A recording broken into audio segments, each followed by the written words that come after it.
kisap-matang kamatayan.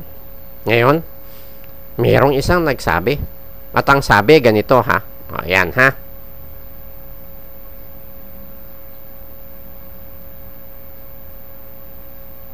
Yan.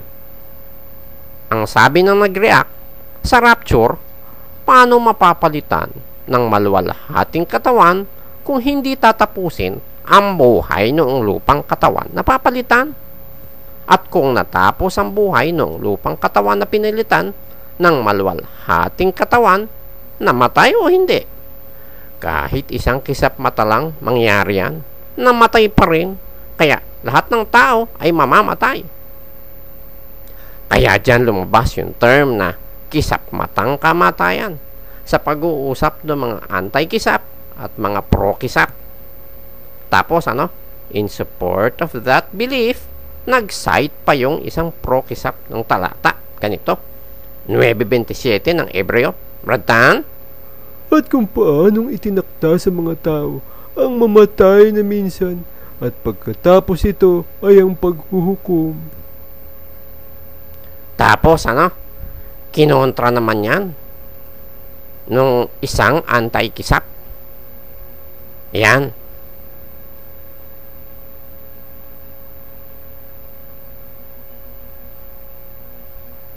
Ayan.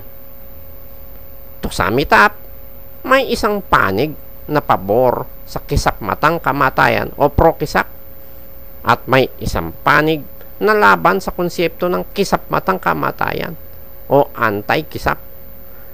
Itong panig ng anti-kisap, ito yung mga kaalyado ng worldwide preacher ko, no?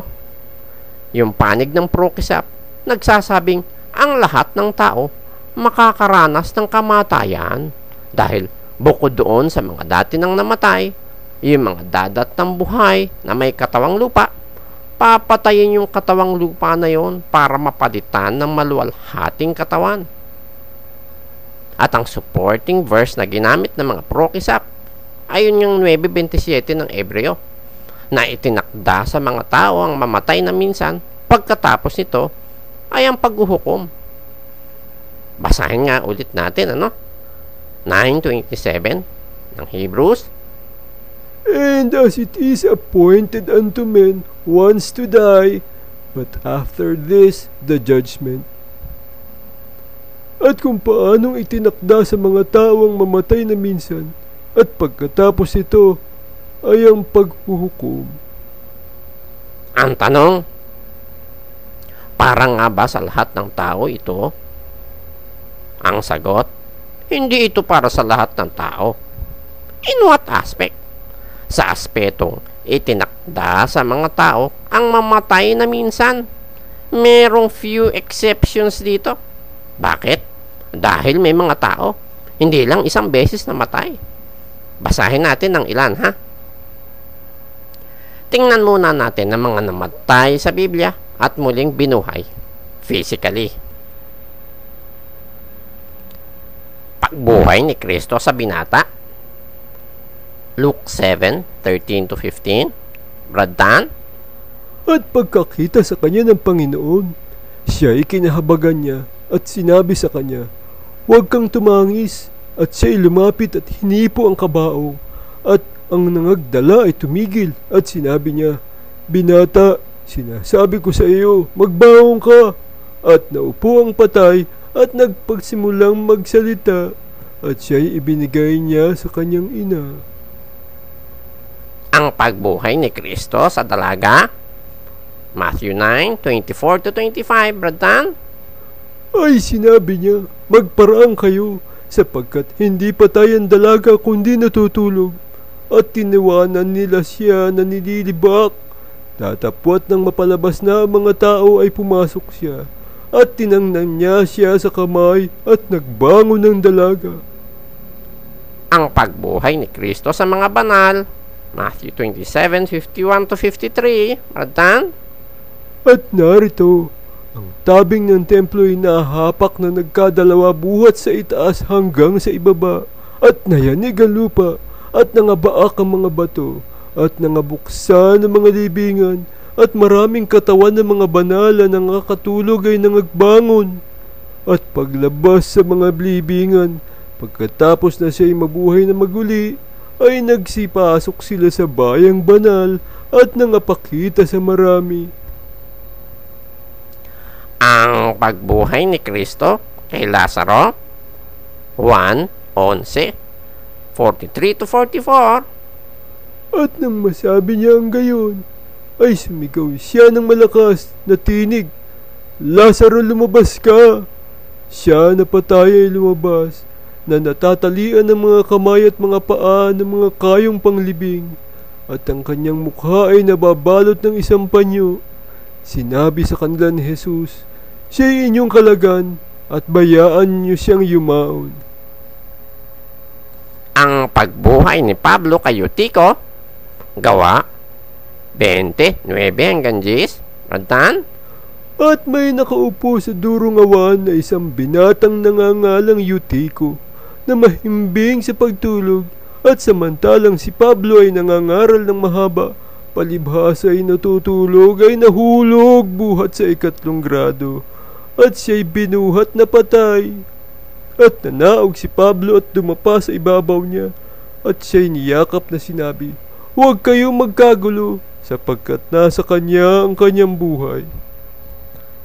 Eventually, namatay din sila lahat. 11:35 ng Hebreo. Tinanggap ng mga babae ang kanilang mga patay sa pamamagitan ng pagkabuhay na maguli, at ang iba'y nangamatay sa hampas na hindi tinanggap ang kanilang katubusan, upang kamtin nila ang lalong mabuting pagkabuhay na maguli. Iyan, mga namatay ito, binuhay, pero mga nangamatay ulit, upang kamtin nila ang lalong mabuting pagkabuhay na maguli. Kaya dito makikita natin na hindi applicable sa lahat ng tao yung nasa Hebreo 9:27, dahil ang mga ito ay hindi lang namatay na minsan, namatay sila twice. So, in that aspect, hindi applicable sa lahat ng tao ang Hebreo 9:27. Ngayon, ang tanong, sino ba ang totoo sa dalawa? Ang anti-kisap o pro-kisap, kung Biblia ang tatanungin? Kasi, ang stand ng pro-kisap, bago mapalitan ng maluwalhating katawan, yung lupang katawan, kailangang tapusin yung buhay ng lupang katawan, kahit kisap mata lang. Ang stand ng anti-kisap, walang kisap matang kamatayan. Babaguhin na lang yung lupang katawan papunta sa maluwalhating katawan. At may isa pang question na nare-raise.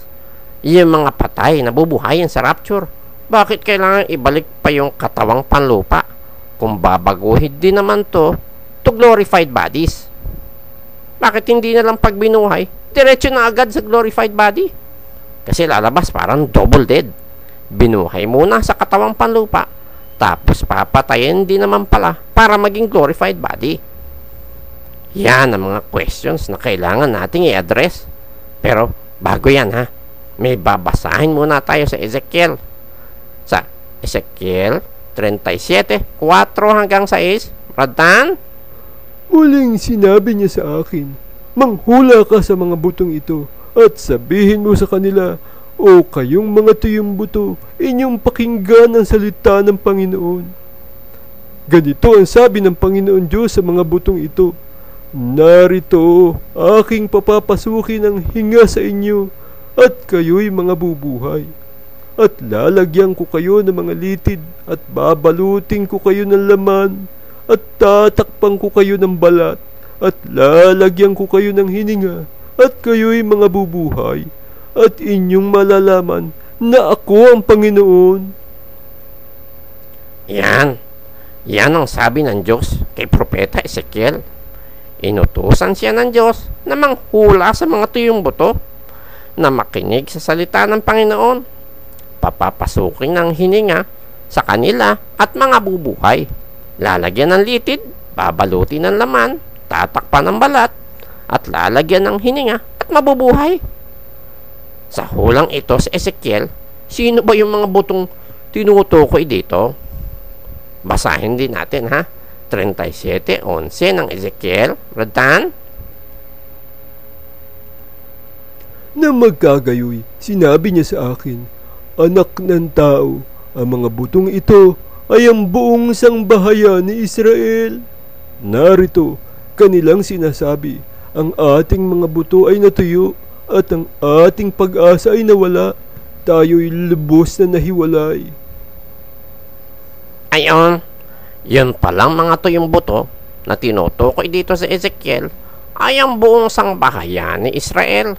So, may specific na pinatutungkulan yung mga hulang yan sa Ezekiel. At yun ay ang buong sangbahayan ni Israel. Kaya natin na bring up kasi ang mga verses na ito sa Ezekiel ang ginagamit ng international preacher na isa sa magiging step pagbubuhayin na maguli ang mga patay sa pag-agaw o sa rapture, na ibabalik muna yung physical body, pagbubuhayin na yung mga patay. So, kung sa Biblia ang pinatutungkulan ng hula ng mga tuyong buto ay buong sangbahayan ni Israel, pwede din ba natin itong gamitin literally para dun sa mga bubuhayin sa rapture? For purposes of discussion, tanggapin natin sandali na that is the case. Later on, i-verify na lang natin kung tama nga ang pagkakatanggap natin. Basahin muna natin yung mga verses na nagpapatungkol sa pag-agaw o rapture at pagkabuhay na mag-uli ng mga patay. Sa unang Tesalonica 4:13 hanggang 17. Radan? Ngunit hindi namin ibig na kayo'y di makaalam, mga kapatid, tungkol sa nangatutulog, upang kayo'y huwag mga lumbay na gaya ng mga iba na walang pag-asa. Sapagkat kung tayo'y nagsisisampalatayang si Jesus ay namatay at nabuhay na maguli, ay gayon din naman ang nangatutulog kay Jesus ay dadalhin ng Diyos na kasama niya. Sapagkat ito'y sinasabi namin sa inyo sa salita ng Panginoon, na tayo yung nangabubuhay na nangatitira hanggang sa pagparito ng Panginoon ay hindi tayo mga uuna sa anumang paraan sa nangatutulog. Sapagkat ang Panginoon din ang bababang mula sa langit na may isang sigaw, may tinig ng arkanghel at may pakakak ng Diyos. At ang nangamatay kay Kristo ay unang mga bubuhay na maguli. Kung magkagayon, tayong nangabubuhay na nangatitira ay aagawing kasama nila sa mga alapap upang salubungin ng Panginoon sa hangin, at sa ganito'y sa Panginoon tayo magpakailanman. So, dito may makikita tayong sequence. Pagdating ng rapture, ang nangamatay kay Kristo ay unang mga bubuhay na maguli. Pagkatapos nun, tayong nangabubuhay na nangatitira ay aagawing kasama nila sa mga alapap upang salubungin ng Panginoon sa hangin. So dito nakikita natin yung sequence yung mga namatay kay Kristo, unang mga bubuhay na maguli, tapos yung mga buhay kay Kristo na mga natira, aagawing kasama nila sa alapaap, tapos sasalubungin ng Panginoon sa hangin. Knowing that, basahin naman natin yung nasa 1 Corinthians 15:51-53. Tumutukoy din sa pag-agaw. Brad Tan? Narito, sinasaysay ko sa inyo ang isang hiwaga. Hindi tayong lahat ay mga tutulog, ngunit tayong lahat ay babaguhin. Sa isang sandali, sa isang kisap mata, sa huling pagtunog ng pakakak, sapagkat tutunog ang pakakak, at ang mga patay ay mga bubuhay na maguli na walang kasiraan, at tayo'y babaguhin. Sapagkat kinakailangan na itong may kasiraan ay magbihis ng walang kasiraan, at itong may kamatayan ay magbihis ng walang kamatayan. Ngayon, dito naman sa mga talatang ito, sinabing hindi tayong lahat ay mga tutulog, ngunit tayong lahat ay babaguhin. Merong mga dadat ng buhay si Kristo pagbabalik niya. Kaya hindi lahat ay mga tutulog. Saying na may dadatnan siyang tulog o mga patay in contrast doon sa mga buhay. Pero sa isang sandali, sa isang kisakmata, sa huling pagtunog ng pakakak, sa pagkatutunog ng pakakak, at ang mga patay ay mga bubuhay na maguli na walang kasiraan at tayo'y babaguhin. So, doon sa kisakmata na yon, may mangyayari. Yung mga patay, mga bubuhay na maguli sa walang kasiraan, at yung mga nabubuhay, babaguhin. Ngayon, ano ngayon ang process sa loob ng pagkabuhay ng mga patay at yung pagbabago ng mga buhay? Tingnan natin sa Biblia, ha? Itataas lang natin. Basahin natin sa 15:35 ng 1 Corinthians. Rantan? Datapwat sasabihin ng iba, paanong muling bubuhayin ng mga patay at anong anyo ng katawan ang iparirito nila? Ayan, may nagtanong, paano muling bubuhayin ng mga patay at anong anyo ng katawan ang iparirito nila? Ipinaliwanag yan doon din. Basahin natin, ha? Sa 15:37 naman ng 1 Corinthians. Rantan? At ang iyong inihahasik ay hindi mo inihahasik ang katawang lilitaw, kundi ang buti lamang na marahil ay trigo o ibang bagay. Ayan. So, dito, sinasabi na hindi mo inihahasik ang katawang lilitaw, kundi ang buti lamang na marahil ay trigo o ibang bagay. So, kung gusto mo ng mansanas, hindi mansanas ang itatanim mo, dahil yun yung katawang lilitaw kundi yung butil o buto para lumitaw ang puno at magbunga ng mansanas. So, kailangan ng butil o binhi para mapalitaw mo yung bungang gusto mong palitawin. At sa bawat binhi ay may sariling katawan. Iba yung binhi at katawang lilitaw. Basahin natin, ha? Doon din, 15:38 ng 1 Corinthians. Bartan? Datapot ang Diyos ay nagbibigay ng katawan. Dito ayon sa kanyang minagaling, at sa bawat binhi ay ang sariling katawan. Ayan. Sa bawat binhi ay ang sariling katawan. Ano ba yung katawan na yun? Ano ba yun? Basahin natin, ha? Doon din sa kasunod lang, 15:39 ng 1 Corinthians. Hindi ang lahat ng laman ay magkasing isang laman, kundi may laman sa mga tao, at ibang laman sa mga hayop, at ibang laman sa mga ibon, at ibang laman sa mga isda.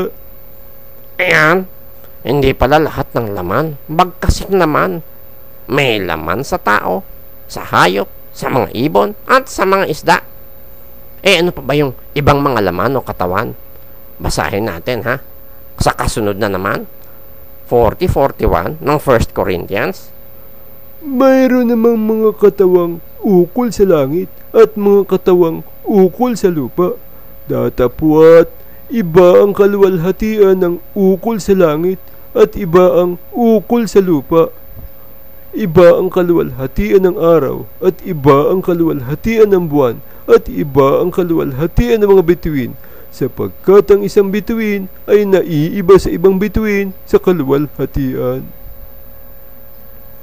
Ayan, mababasa natin dyan na may mga katawang ukol sa langit at mga katawang ukol sa lupa, at magkaiba yung ukol sa langit at ukol sa lupa. At yung mga katawang ukol sa langit, magkakaibang kaluwalhatian nun.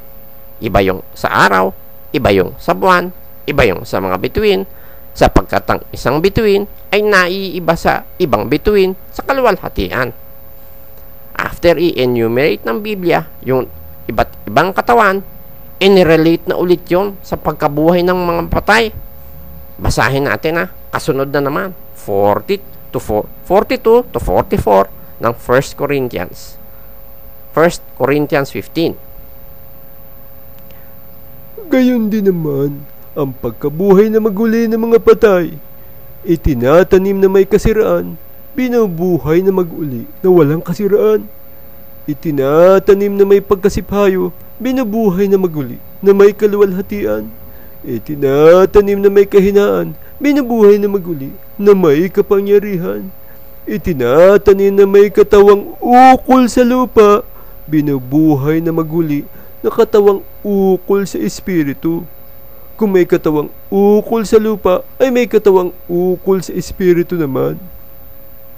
Ayan. Itinatanim na may katawang ukol sa lupa, binubuhay na maguli sa katawang ukol sa espiritu. So, may katawang ukol sa lupa at may katawang ukol sa espiritu naman.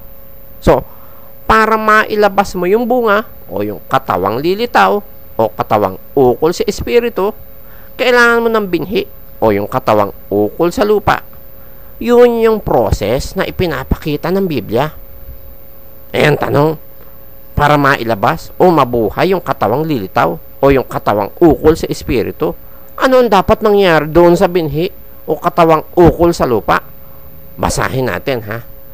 Sa 1 Corinthians 15:35 to 36. Brad Dan? Datapwat sasabihin ng iba, paanong muling bubuhayin ng mga patay at anong anyo ng katawan ang iparirito nila? Ikaw namang mang, ang inyong inihahasik ay hindi binubuhay maliban na kung mamatay. Ayun, sinagot yung tanong na paano muling bubuhayin ng mga patay.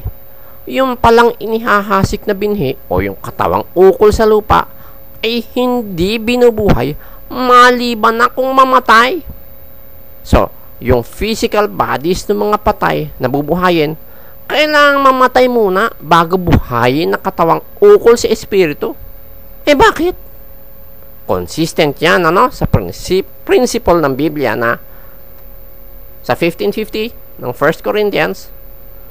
Sinasabi ko nga ito, mga kapatid, na ang laman at ang dugo ay hindi makapagmamana ng kaharian ng Diyos, ni ang kasiraan ay magmamana ng walang kasiraan. Ayan, yan pala ang principle ng Biblia. Ang laman at ang dugo ay hindi makapagmamana ng kaharian ng Diyos, ni ang kasiraan ay magmamana ng walang kasiraan. Kaya yung may kasiraan, kailangan palitan ng walang kasiraan. So, balikan natin yung talata ha, doon sa 1 Corinthians 15:51 to 53. Brad Tan? Narito, sinasaysay ko sa inyo isang hiwaga. Hindi tayong lahat ay mga tutulog, ngunit tayong lahat ay babaguhin sa isang sandali, sa isang kisap mata, sa huling pagtunog ng pakakak, sapagkat tutunog ang pakakak, at ang mga patay ay mga bubuhay na maguli na walang kasiraan, at tayo'y babaguhin. Sapagkat kinakailangan na itong may kasiraan ay magbihis ng walang kasiraan, at itong may kamatayan ay magbihis ng walang kamatayan.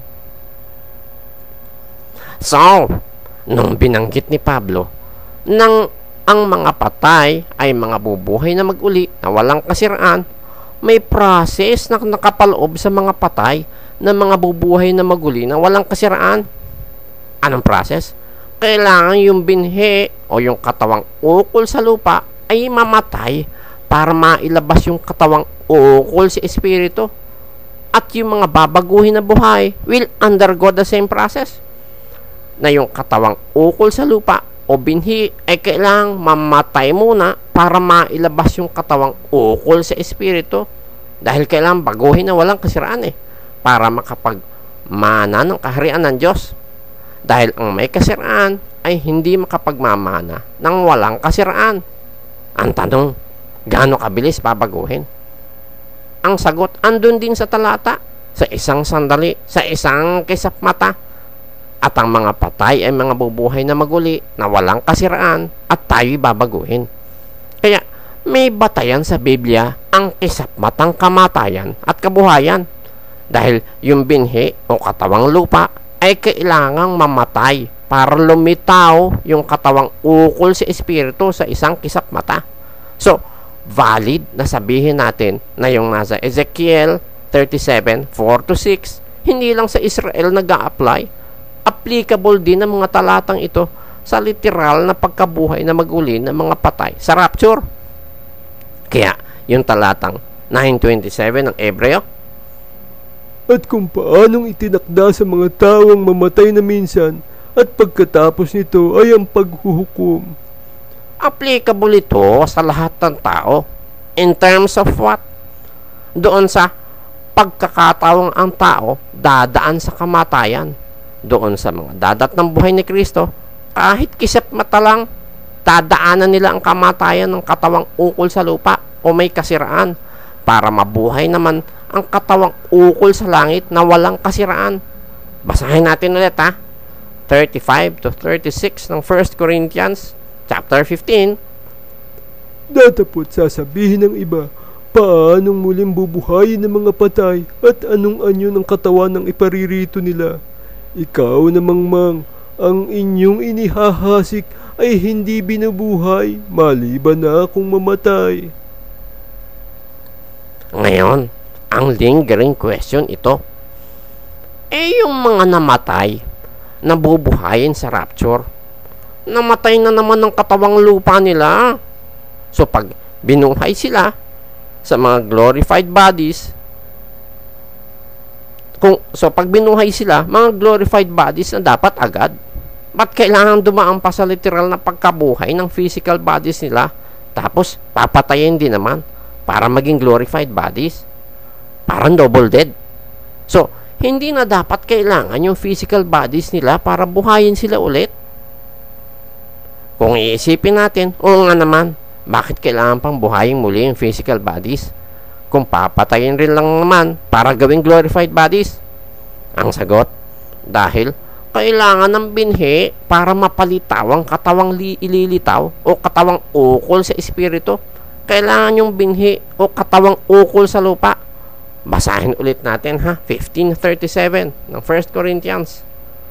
At ang iyong inihahasik ay hindi mo inihahasik ang katawang lilitaw, kundi ang buti lamang na marahil ay trigo o ibang bagay.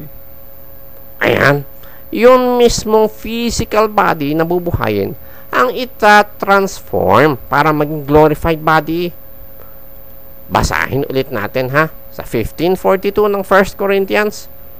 Gayon din naman, ang pagkabuhay na maguli ng mga patay, itinatanim na may kasiraan, binubuhay na maguli na walang kasiraan. Ayan. Meron pa tayong ibang patunay sa Biblia na kailangan nga yung physical bodies o katawang ukol sa lupa o binhi para lumabas ang katawang ukol sa espiritu o glorified bodies. Basahin natin sa Juan 14:2-3. Brad Tan? Sa bahay ng aking ama ay maraming tahanan. Kung di gayon ay sinabi ko sana sa inyo, sapagkat ako'y paroroon upang ipaghanda ko kayo ng dakong kalalagyan. At kung ako'y pumaroon at kayo'y maipaghanda ng kalalagyan, ay muling paririto ako. At kayo'y tatanggapin ko sa aking sarili, upang kung saan ako naroroon, kayo naman ay dumoon. Ayan, binanggit ito ni Kristo nung andito pa siya sa lupa. Ang sabi ni Kristo, paroroon siya kung nasaan ang Ama upang ipaghanda niya ng dakong kalalagyan ng mga kay Kristo. At pag naipaghanda na niya ng kalalagyan ang mga kay Kristo, ay muling paririto siya at tatanggapin niya ang mga sa kanyang sarili, upang kung saan naroroon si Kristo, dumoon din ang mga nasa kanya. So, babalik dito si Kristo sa lupa para balikan yung mga sa kanya, yung mga natutulog at ang mga buhay. Kung hindi na kailangan ng physical bodies, bakit kailangan buhayin pangmuli ang mga patay pagbalik dito ni Kristo? Kung pwede naman silang buhayin ni Kristo kung saan nando na si Kristo as glorified bodies, dahil nasa kamay ng Diyos ang kaluluwa ng bawat bagay na may buhay. 12 Gs ng Job.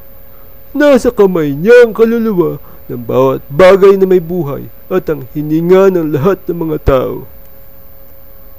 12:7 ng Ecclesiastes.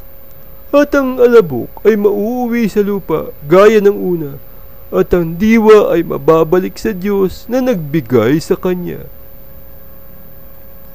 So, bakit paririto pa si Kristo para buhayin ng mga patay na sa Kanya? Kung pwede naman silang buhayin ni Kristo kung saan nando na si Kristo.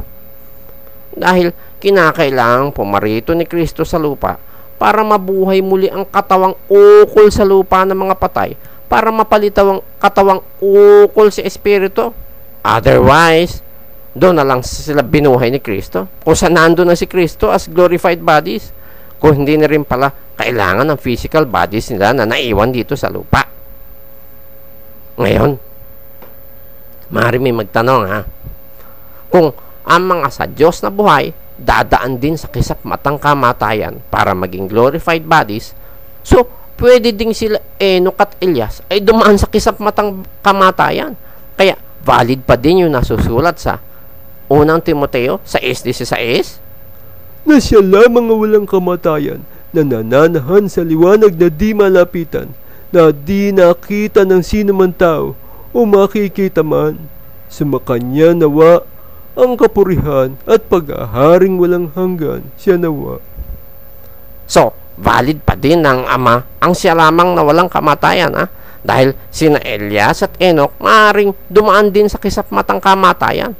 Kaya maaaring sina Elias at Enoch nasa langit na at may malay, dahil hindi naman nila nalabag ang banggit na siya lamang na walang kamatayan, referring sa Ama, dahil dumaan sila sa kisap-matang kamatayan. So maaaring may magtanong na ganyan, tama nga ba yung ganyang pangangatwiran? Hindi. Bakit? Dahil hindi pwedeng maunahan nila Elias at Enoch si Kristo. Maunahan saan? Basahin natin sa 1 Corinthians 15:22-23. Bratan? Sapagkat kung paanong kay Adam ang lahat ay nangamamatay, gayon din naman kay Kristo ang lahat ay bubuhayin. Datapot ang bawat isay sa kanyang sariling katayuan. Si Kristo ang pangunahing bunga, pagkatapos ay ang mga kay Kristo sa kanyang pagparito. Ayon, kay Kristo ang lahat ay bubuhayin. Pero si Kristo ang pangunahing bunga, pagkatapos ay ang mga kay Kristo sa kanyang pagparito. So, mauuna si Kristo man na mabuhay, dahil si Kristo ang pangunahing bunga. Pagkatapos ni Kristo, susunod na ang mga kay Kristo sa kanyang pagparito. Basahin pa natin sa 1:18 ng Kolosas, Bratan. At siya ang ulo ng katawan sa makatuwid bagay ng Iglesia, na siya ang pasimula, ang panganay sa mga patay, upang sa lahat ng mga bagay ay magkaroon siya ng kadakilaan. 1:5 ng Apokalipsis, Bratan. At mula kay Hesus Kristo, na siyang saksing tapat, na panganay sa mga patay at pangulo ng mga hari sa lupa, doon sa umiibig sa atin at sa nagkalag sa atin sa ating mga kasalanan sa pamamagitan ng kanyang dugo. Ayan, dito maliwanag na si Kristo ang panganay sa mga patay. So, yun ang sequence. Kailangang mauna si Kristo sa pagkabuhay na maguli, susunod pa lang ang mga kay Kristo. Hindi pwedeng maunahan si Kristo. Ganon ang sequence. Basahin natin 26-23 sa Gawa. Kung paano na ang Kristo ay kailangang maghirap, at kung paano na siya muna sa pamamagitan ng pagkabuhay na maguli ng mga patay ay magtanyag ng ilaw sa bayan, at gayon din sa mga hentil. Ayan, maliwanag na sa talata na si Kristo na kung paano na siya muna sa pagkabuhay na maguli ng mga patay. Hindi siya pwedeng maunahan nila Elias at Enoch, dahil pag nauna sila Elias at Enoch, magiging sila muna. Kaya hindi pa rin lulusot na sina Elias at Enoch ay buhay pa at nasa langit na at may malay. Ngayon, mayroong binabanggit yung worldwide preacher ko, na yun daw mga namatay na nasa langit na ngayon ay binigyan daw ng temporary bodies habang sila ay nasa langit ngayon. at marireceive na lang daw ang glorified bodies pagbabalik ni Kristo dito. Ano kayang pinagbatayan ng worldwide preacher ko, no, para masabi ito? Basahin natin, ha? 15:40 ng 1 Corinthians. Mayroon namang mga katawang ukol sa langit at mga katawang ukol sa lupa. Datapwat, iba ang kaluwalhatian ng ukol sa langit at ibang ukol sa lupa.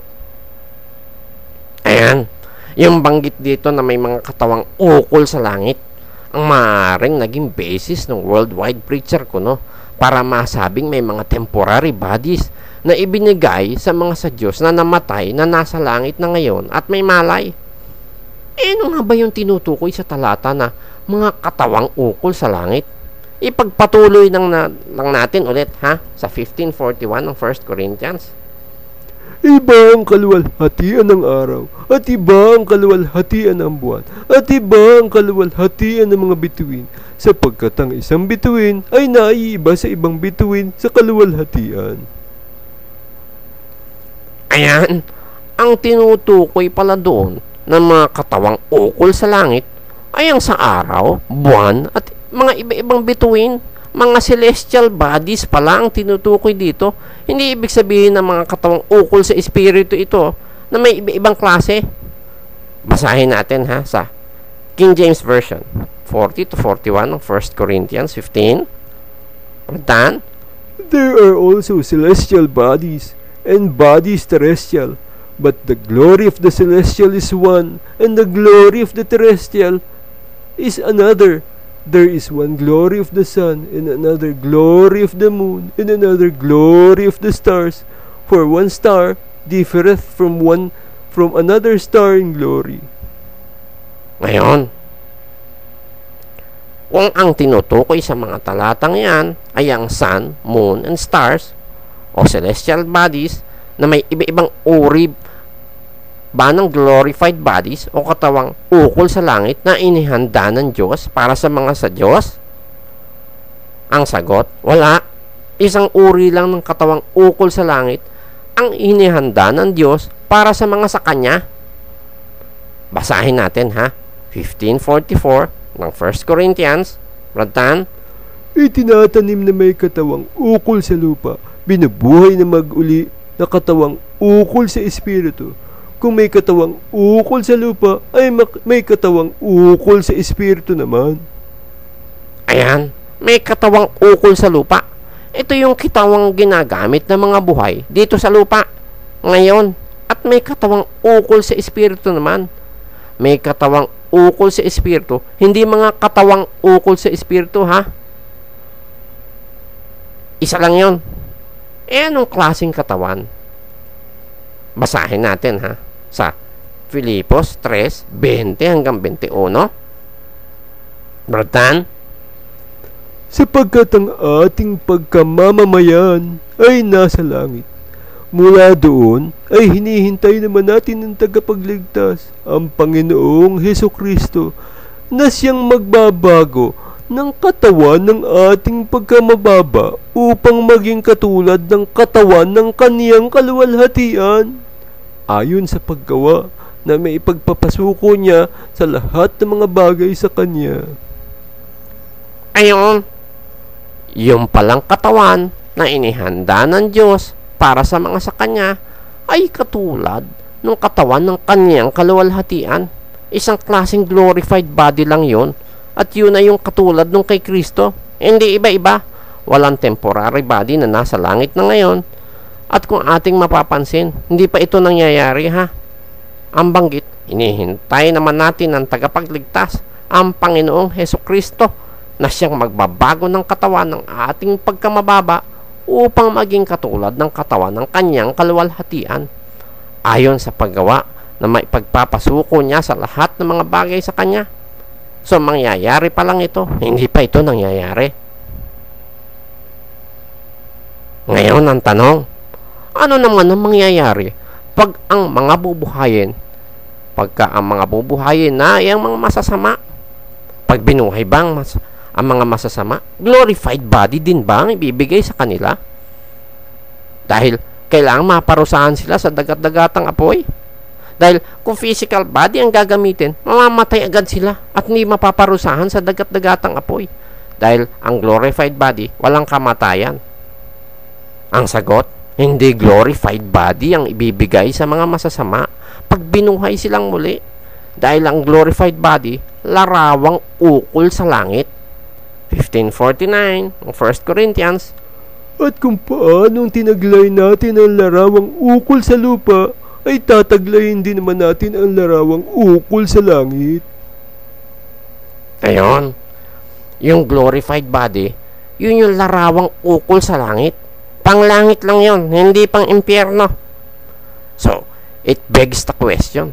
So, kung hindi glorified body ang ibibigay sa masasama, pag binuhay na silang muli, at physical body ang ibibigay sa kanila, mamamatay sila pag ibinulid sa dagat-dagatang apoy. Ang sagot, oo. Yung physical na katawan, mapupuksa sa impyerno, pero mapaparusahan pa rin sila. Basahin natin ha, 10:28 ng Mateo. At huwag kayong mga takot sa mga nagsisipatay ng katawan, datapwat hindi nakakapatay sa kaluluwa, kundi bagkus ang katakutan ninyo'y yung makapupuksa sa kaluluwa at sa katawan sa impyerno. Ayan. Yan ang patunay na yung katawan mapupuksa sa impyerno. At ito din ang nagpapatunay na hindi glorified bodies ang ibinigay sa masasama pag ibinulid sila sa impyerno. Dahil ang glorified body, walang kamatayan. Basahin natin ha, 15:53 ng 1 Corinthians. Sapagkat kinakailangan na itong may kasiraan ay magbihis ng walang kasiraan, at itong may kamatayan ay magbihis ng walang kamatayan. Ayan, kaya yung hahatulan na masasama, makakasama ang physical na katawan sa impyerno, hindi glorified body. Dahil ang glorified body tulad ng kay Kristo at walang kamatayan. Meron ba tayong patunay sa Biblia na kapag ibinulid sa dagat-dagatang apoy, kasama ang physical na katawan? Basahin natin sa 19:20 na Apokalipsis. At sinunggaban ng hayop at kasama niya ang bulaang propeta na gumawa ng mga tanda sa harapan nito, na siyang ipinandaya sa mga nagsitanggap ng tanda ng hayop at sa mga sumamba sa larawan nito. Ang dalawang ito ay inihagis na buhay sa dagat-dagatang apoy na nagliliyab sa asupre. Ayan, yung bulaang propeta, tao, pero ibabato sa dagat-dagatang apoy. Kasama yung katawan, mapupuksa ang kaluluwa at katawan sa impyerno. Pero ang espiritu, pahihirapan araw at gabi. Kasi kung mapupuksa ang kaluluwa at katawan sa impyerno, pati na ang espiritu, wala nang pahihirapan sa dagat-dagatang apoy. Napuksa na lahat eh. Meron ba tayong patunay sa Biblia na espiritu nga ang pahihirapan sa dagat-dagatang apoy? Basahin natin ha, sa 20:10 ng Apokalipsis. At ang diablo na dumaya sa kanila ay binulid sa dagat-dagatang apoy at asupre, na kinaroroonan din naman ng hayop at ng bulaang propeta, at sila'y pahihirapan araw at gabi, magpakailan-kailanman. Ayun, yung diablo ay binulid sa dagat-dagatang apoy at asupre. Ang diablo na espiritu, pahihirapan araw at gabi, magpakailan-kailanman. Ngayon, puntahan naman natin ha, yung dalawang panig na nagsang-usapan. Yung panig ng international preacher at yung sa worldwide preacher ko, no? Ang sabi ng worldwide preacher ko, no? Eto.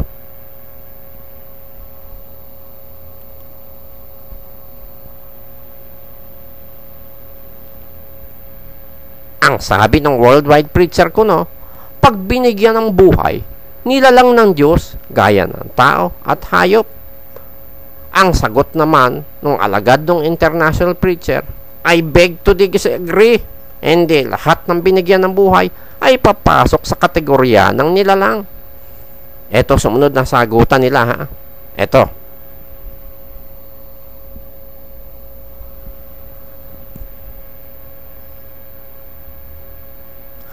Ang sabi ng worldwide preacher ko, no, nasa iyo ngayon ang burden of proof. Maglitaw ka ng binigyan ng buhay, pero hindi nila lang. Ang sagot naman ng alagad ng international preacher, ang anak, binigyan ng buhay ng ama ang anak. Juan 5:26. Pero ang anak ay hindi pasok sa kategorya na nilalang. So, para pala dun sa alagad ng international preacher, ang anak, binigyan ng buhay ng ama base sa Juan 5:26. Ang sagot naman dyan ni worldwide preacher kuno ay ito.